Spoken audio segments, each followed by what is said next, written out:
क्योंकि उनकी मोहब्बत के नज़ारे में आए दिन देखा करती थी, लेकिन भैया से कुछ बोलने के बारे में सोच भी नहीं सकती, इसलिए खामोशी से स्कूल के लिए चली गई। स्कूल में टीचर पढ़ाते हुए हमें समझा रही थी कि कभी भी पूरा सच जाने बगैर कोई फैसला नहीं करना चाहिए। आधा सच हमेशा बहुत खतरनाक होता है, जो इंसान को बर्बाद करके रख देता है। टीचर की बात ने मेरे दिमाग की एक और खिड़की खोल दी थी। मैंने सोच लिया था कि मैं भैया का पूरा सच जान के रहूंगी और फिर अपनी भाभी को भाई से आज़ादी दिलवा दूंगी। राहुल अंकल ने मुझसे वादा किया था कि वो हर वक्त मेरी मदद करने को तैयार रहेंगे। मेरी भाभी बिल्कुल मेरे जैसी थी। मैं उम्र में 16 साल की थी, लेकिन शरीर में मैं बिल्कुल अपनी भाभी की तरह थी। अगली रात मैंने खुद ही अपनी भाभी को नींद की दवा देकर सुला दिया और खुद अपनी भाभी की चुन्नी ओढ़कर भाई के कमरे में चली गई। भाई के कमरे में एक छोटा सा बल्ब जल रहा था। भाई अंधेरे की वजह से मुझे भाभी समझ बैठे थे और कहने लगे कि मेरी खुश नसीब है कि आज कोमल खुद चलकर मेरे कमरे में आई है। भाई बहुत ही खुशी से कहते हुए मेरे करीब आए, मुझे कंधों से पकड़ अपने बराबर में बैठा लिया। भाई की बराबरी में बैठा मेरा शरीर कांप रहा था। मैं नहीं जानती थी कि उसके आगे मेरे साथ क्या होने वाला है, लेकिन आज मैं पूरा सच जानना चाहती थी। भाई बहुत मोहब्बत से कहने लगे, कोमल छोटी जवान हो रही है, ये कह के तू मुझसे इस कदर दूर हो गई है कि मुझे जबरदस्ती तुझे अपने कमरे में बुलाना पड़ता है। मेरा भी तो तुझ पर कुछ हक है। मैं मानता हूँ कि हमारी बहन जवान हो रही है, लेकिन वह इतनी छोटी भी नहीं है कि उसे यह ना समझ हो कि भाई भाभी एक कमरे में एक साथ रहते हैं। तू सारा दिन काम करके थक जाती है, चल अब सुकून से मेरे साथ सो जा, मैं तुझे अपने करीब देखकर खुश हो जाता हूँ।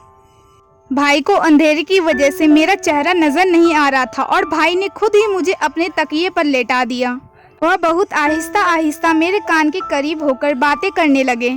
वह कह रहे थे कि अपनी आमदनी का कुछ हिस्सा उन्होंने जमा कर लिया है, जिससे वह मेरी शादी करेंगे। उसके बाद जो कुछ भाई ने कहा वह सुनकर मेरे होश उड़ गए। वह कह रहे थे कि मैं जानता हूँ कि राहुल ने एक बार फिर हमारे घर का रास्ता देख लिया है, लेकिन कोमल मैं तुझे बता दूं कि वह इंसान ठीक नहीं है और ना ही उसकी नीयत अच्छी है। पहले भी एक बार वह तुझे बर्बाद करने की कोशिश कर चुका है और अब हमारे घर जवान बहन भी है। भाई को अभी तक मालूम नहीं था कि मैं भाभी नहीं बल्कि उनकी बहन हूँ। भाई बहुत आहिस्ता से मेरे बाल में हाथ फेर रहे थे और कुछ ही देर बाद भाई को नींद लग गई। काफी देर तक मैं दम साधे भाई के पास लेटी थी, लेकिन भाई तो बहुत गहरी नींद सो चुके थे। मैं खामोशी से उठकर कमरे से बाहर निकल आई। भाई ने कुछ भी ऐसा नहीं किया था जिससे मुझे कुछ भी समझ आता, इसलिए राहुल अंकल और भाभी को लेकर मेरे दिल में बहुत से सवाल पैदा हो चुके थे। अगली सुबह भाई रोजाना की तरह थे और उनका चेहरा ऐसा था जैसे भाभी के साथ रात गुजारने के बाद हुआ करता था। मैं खामोशी से भाई का जायजा ले रही थी, लेकिन मुझे भाई के रवैये में कोई बदलाव नजर नहीं आ रहा था। स्कूल से वापस लौटी तो घर के बाहर ही राहुल अंकल की गाड़ी खड़ी हुई थी। मैं हमेशा दूर से ही सलाम कर घर में आती थी, लेकिन आज मैं चोरों की तरह दबे पांव घर में घुस गई। भाभी और राहुल अंकल मेरे कमरे में एक साथ बैठे बात कर रहे थे। उन्हें मेरे आने का एहसास नहीं था। जो कुछ मैंने अपने कानों से सुना वो सुनकर मेरे होश उड़ गए। मैं सोच भी नहीं सकती थी कि वह सच जिसे जानने के लिए मैं बेताब थी वह इस कदर भयानक है। भाभी राहुल अंकल से हंसकर कह रही थी कि मैंने अपनी नंद के दिल में उसके भाई के खिलाफ पूरी तरह नफरत का बीज बोया है और अब वह दिन दूर नहीं जब मेरी नंद अपने भाई के खिलाफ खड़ी हो जाएगी। वह जबरदस्ती मुझे अपने साथ इस रिश्ते में बांध कर रखा हुआ है, लेकिन अब मैं आज़ादी चाहती हूँ। वह मुझे कमरे में ले जाता है और मुझसे बात करते करते ही सो जाता है, लेकिन जैसे ही मैं बाहर निकलती हूँ तो अपना हुलिया खुद ही खराब कर लेती हूँ। मैंने छोटी के दिल में ये बात अच्छी तरह बैठा दिया है कि उसका भाई मुझ पर जुल्म करता है। एक दिन तो मैंने खुद ही अपनी सूट का आस्तीन तक फाड़ डाला। मैं चाहती हूँ कि जब मैं उससे आज़ादी की बात करूँ तो मेरी नंद मेरी ढाल बन जाए और मुझे अपनी नंद को छोड़कर उसके घर से ना निकलना पड़े। छोटी तो दुनिया को मेरी बेगुनाही और अपने भाई के जुल्म की दास्तां सुना देगी और मैं छोटी को लेकर तुम्हारी जिंदगी में शामिल हो जाऊंगी। राहुल अंकल हंसते हुए कहने लगे कि हाँ, मैंने छोटी से भी कह दिया है कि उसे जब भी मेरी मदद की जरूरत होगी मैं चला आऊँगा। भाभी राहुल अंकल से कहने लगी कि पहली की तरह तुम मेरे साथ बेवफाई ना करना। एक बार पहले भी तुम मुझे बीच रास्ते में छोड़कर चले गए थे। उस वक्त मेरे पति ने मुझे माफ करके अपना लिया था। राहुल अंकल मेरे भाभी का हाथ पकड़ के कहने लगे कि मैंने बहुत मजबूरी में तुम्हारा हाथ छोड़ा था, क्योंकि मेरे घर वाले इस बात के लिए बिल्कुल खिलाफ थे कि मैं एक शादीशुदा औरत से रिश्ता करूं, लेकिन अब मुझे रोकने वाला कोई नहीं है। मैं पूरे दिल से तुम्हें अपनाऊंगा और तुम्हारी नंद को हम अच्छे दामों में अमेरिका में बेच देंगे। बस छोटी को किसी भी तरह ये सच पता न चले कि उसका भाई जालिम नहीं बल्कि हम उसे जालिम साबित करना चाहते हैं। एक छोटी ही है जो हम दोनों को एक करवा सकती है। भाभी ने राहुल अंकल को यकीन दिला दिया कि सब कुछ वैसा ही होगा जैसा उन दोनों ने सोच रखा है। वो दोनों हंसते हंसते थक चुके थे और मेरे कदमों तले जमीन निकल गई थी। मेरी भाभी सिर्फ मुझे ही नहीं बल्कि मेरे भाई को पूरी तरह धोखा दे रही थी और वह मेरे भाई के घर में बैठकर एक दूसरे आदमी के साथ मिलती थी और नए रिश्ते की बात कर रही थी। मुझे भाई की बात याद आ गई कि राहुल अंकल ने पहले भी हमारे घर उजाड़ने की कोशिश की थी। मैं बहुत कुछ जान चुकी थी, इसलिए कमरे के अंदर दाखिल हो गई। मुझे देखकर भाभी और राहुल अंकल चौंक उठे, लेकिन थोड़ी देर में उन्होंने अपने आप पर काबू पा लिया। राहुल अंकल ने मेरी तरफ चॉकलेट बढ़ाई। मैंने चॉकलेट पकड़ने की बजाय भाभी की शक्ल देखी और सख्त लहजे में भाभी से पूछा कि आपको मुझे बताना पड़ेगा कि आखिर आपको भाई से क्या मसला है। भाभी जान चुकी थी कि उनके झूठ का पोल खुल चुका है, इसलिए बिना झिझके भाभी ने मुझे सारा सच बता दिया। भाभी शादी से पहले अंकल से मोहब्बत करती थी, लेकिन राहुल अंकल ने उनसे शादी करने के बजाय अमेरिका में जाकर नौकरी करने लगी और भाभी की मोहब्बत को छोड़कर अपना करियर चुन लिया। बचपन की मोहब्बत में अपना रंग कच्चा न होने दिया और भाभी के दिल में राहुल अंकल की मोहब्बत का रंग बसा रहा। भाभी के घर वाले ने भाभी के लिए भाई को पसंद कर लिया। भाभी जवान और खूबसूरत थी, जबकि भाई उम्र में 9 साल बड़े थे और भाई सावले शकल सूरत के मालिक थे, जबकि राहुल अंकल हैंडसम थे।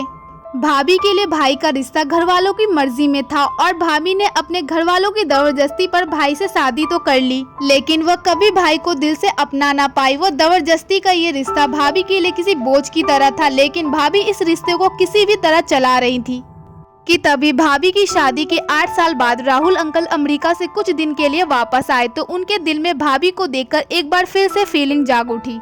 भाभी भी बचपन की मोहब्बत और अपने जज्बातों के हाथे मजबूर होकर राहुल अंकल से चुपके चुपके मुलाकात करने लगी। लेकिन कुछ दिनों में ये बात भाभी की बड़ी मम्मी को पता चल गया और उन्होंने सारे खानदान में भाभी की इज्जत उछालना शुरू कर दिया।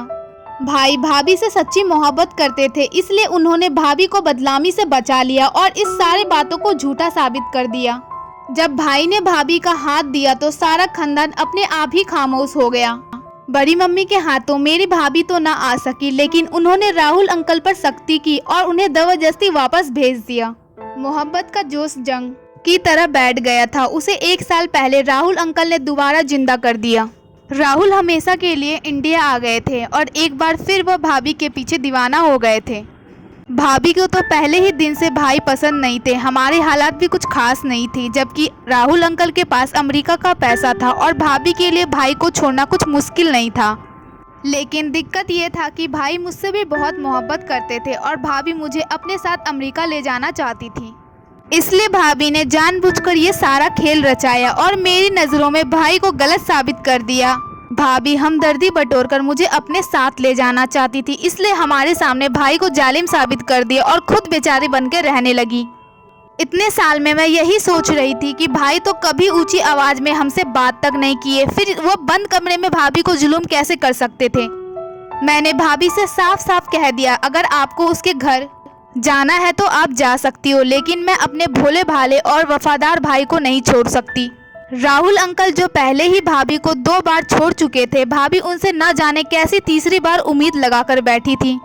मुझे राहुल अंकल की आंखों में आज पहली बार अपने लिए सिर्फ और सिर्फ खामोशी दिखाई दी और मैं जान गई थी कि उस खामोशी को पूरी करने के बाद भाभी उनके किसी काम की नहीं रहेंगी। भाभी ने मुझे आगे के सुनहरे सपने दिखाकर इस बात के लिए मजबूर किया था कि मैं उनके साथ चल पड़ूं और भाई को छोड़ दूं, लेकिन मेरे लिए भाई को छोड़ना इतना आसान नहीं था और मेरे लिए मेरे भाई ही सब कुछ था। अगर मेरे सामने सारा सच ना आता तो शायद मैं कुछ गलत फैसला कर बैठती, लेकिन भगवान का शुक्र है कि मैंने अपनी आंख से सब कुछ देखा और अपने कानों से सुना। लेकिन भाभी अंकल के साथ जाने के लिए राजी थी, लेकिन जब राहुल अंकल ने देखा कि मैं किसी तरह उनके काबू नहीं आऊंगी और ना ही भाभी के साथ चलूंगी, तो एक बार फिर भाभी से अपनी राह जुदा करके भाभी को छोड़ गए थे। भाभी को पता चला था कि राहुल अंकल भाभी को भी अमेरिका ले जाकर बेचने वाले थे और मेरे साथ भाभी के अच्छे दाम मिल रहे थे। लेकिन जब खरीदार को पता चला कि मैं उनके काबू नहीं आई हूँ तो उन्होंने भाभी को खरीदने से मना कर दिया। वह बहुत ही चालाक और मक्कार इंसान थे। उन्होंने मेरी भाभी की मोहब्बत का पूरी तरह अपने फ़ायदे के लिए इस्तेमाल करने का सोचा था। भाभी को जब एहसास हुआ कि जज्बात के धारों में बहकर वो कितना बड़ा नुकसान करने जा रही थी, अगर भाभी और मैं उनके साथ चले जाते तो वह हमारी इज्जत को एक बार फिर वैसे ही बदनाम करते जैसे बड़ी मम्मी ने भाभी की इज्जत की धज्जियां बिगाड़ने की कोशिश की थी। न जाने कौन सा अच्छा काम हम दोनों ननंद भाभी के काम आ गए। हम राहुल अंकल के चुंगुल से निकल गए थे। रात को भैया घर लौटते तो भाभी ने खुद ही भैया के लिए खाना मंगवाया और अपना बिस्तर भी भैया के कमरे में लगा दिया। भैया की खुशी देखने लायक थी। भैया सच में भाभी से बहुत मोहब्बत करते थे और उनकी ये मोहब्बत ही थी जो वो भाभी की गलतियों को आज तक नज़रअंदाज करते आए। इतने सालों में पहली बार भाभी को अपनी गलतियों का एहसास हुआ और उन्होंने भाई को दिल से अपनाया था। अगले सुबह भाई और भाभी हंसते मुस्कुराते कमरे से बाहर निकलते थे और मेरे दिल को एक ठंडक सा एहसास हुआ था। कभी कभी हम प्यार के नाम पर ऐसा धोखा खाते हैं कि किसी को मुंह दिखाने लायक नहीं रहते। असल मोहब्बत तो विवाह के बाद ही होती है, जिसमें इंसान एक दूसरे की ढाल बनकर एक दूसरे का एक ढाल लेते हैं। दोस्तों, ये हमारी आज की कहानी। इस कहानी के बारे में आपका क्या कहना है हमें कमेंट करके अवश्य बताइए और इसी तरह कहानी रोज सुनने के लिए वीडियो को लाइक कर दीजिए और चैनल को सब्सक्राइब करके उस घंटी को ऑल पर सेट कर दीजिए ताकि हर आने वाली नई वीडियो का नोटिफिकेशन सबसे पहले आपको मिल जाए।